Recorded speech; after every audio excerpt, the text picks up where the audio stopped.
तो एक तरफ गैंगस्टर्स हिंदू मुसलमान में बंट रहे हैं, तो दूसरी तरफ साइबर ठग भारतीयों का अपहरण कर साइबर ठगी की अंतर्राष्ट्रीय साजिश रच रहे हैं। जामताड़ा और मेवात से साइबर ठगी करने वालों का इंटरनेशनल बिग बॉस आ गया है, जिसका नाम है गोल्डन ट्रायंगल।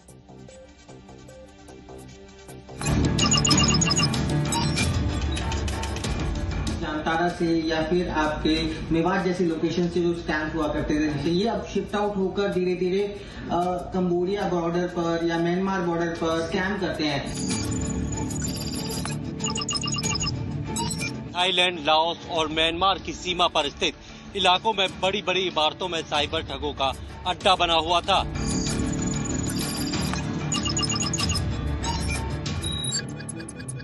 दक्षिण पूर्व एशिया के म्यांमार, थाईलैंड और लाओस की सीमा पर एक इलाका है जिसे गोल्डन ट्रायंगल कहा जाता है, और यहीं से साइबर ठगी का एक नया और खतरनाक नेटवर्क ऑपरेट होना शुरू हुआ है।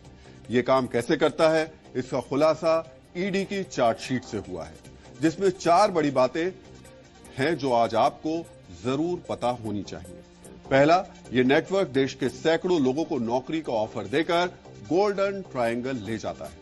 वहां इन लोगों का पासपोर्ट जब्त करके, बंधक बनाकर, मारपीट करके इनसे साइबर फ्रॉड और डिजिटल अरेस्ट जैसे अपराध करवाए जाते हैं। फिर इन बंधकों को सोशल मीडिया, फर्जी इन्वेस्टमेंट कंपनियों और क्रिप्टो करेंसी के जरिए आम लोगों से ठगी के लिए मजबूर किया जाता है, और इस तरीके से अब तक 159 करोड़ रुपए से ज्यादा की ठगी की जा चुकी है। गोल्डन ट्रायंगल के ठगों के फ्रॉड का तरीका जामताड़ा और मेवात के साइबर अपराधियों से थोड़ा अलग है। यहां आपको कॉल नहीं आती, बल्कि सोशल मीडिया पर विज्ञापन दिखाकर लूटा जाता है। ईडी की जांच के मुताबिक गोल्डन ट्रायंगल में बड़ी बड़ी इमारतों में अड्डे बनाकर किसी कॉरपोरेट कंपनी की तरह ठगी का धंधा चल रहा है। चीन से आए लोग इसके मास्टरमाइंड हैं, जो लाओस में पहले कैसीनो चलाते थे, लेकिन कोरोना महामारी के बाद वो धंधा खत्म हुआ और उन्होंने साइबर ठगी शुरू कर दी। यानी कैसीनो ऑपरेटर अब साइबर ठगों के बिग बॉस बन गए। भारत, पाकिस्तान और बांग्लादेश से लोगों को फंसाकर ठगी के लिए लाओस लाया जाता है। भारतीयों को रखने की बड़ी वजह यह है कि उनका कम्युनिकेशन स्किल बेहतर है। यहां लाकर लोगों के मोबाइल फोन छीन लिए जाते हैं और उन्हें दूसरा फोन दिया जाता है, जिससे उन्हें भारत के लोगों को फंसाना होता है।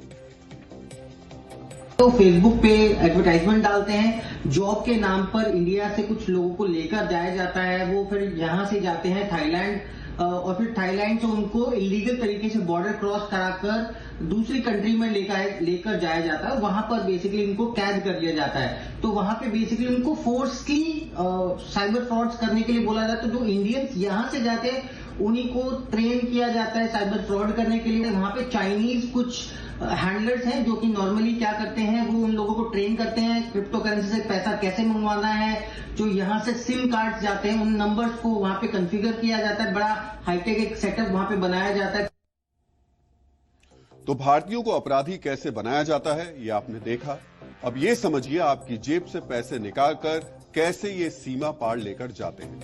ये जालसाज सोशल मीडिया एप्स पर विज्ञापन देते हैं, जिसमें लोगों को 1 लाख रुपया इन्वेस्ट करके 10 लाख रुपए बनाने का लालच दिया जाता है।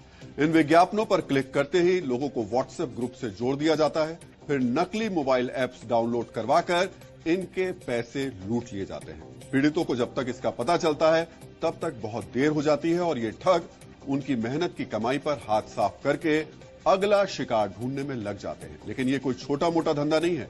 साइबर फ्रॉड से होने वाले नुकसान के गगनचुंबी आंकड़े आपका दिमाग हिला देंगे। साइबर फ्रॉड से दुनिया के देशों की इकोनॉमी को हर मिनट 8.5 करोड़ रुपए का नुकसान हो रहा है।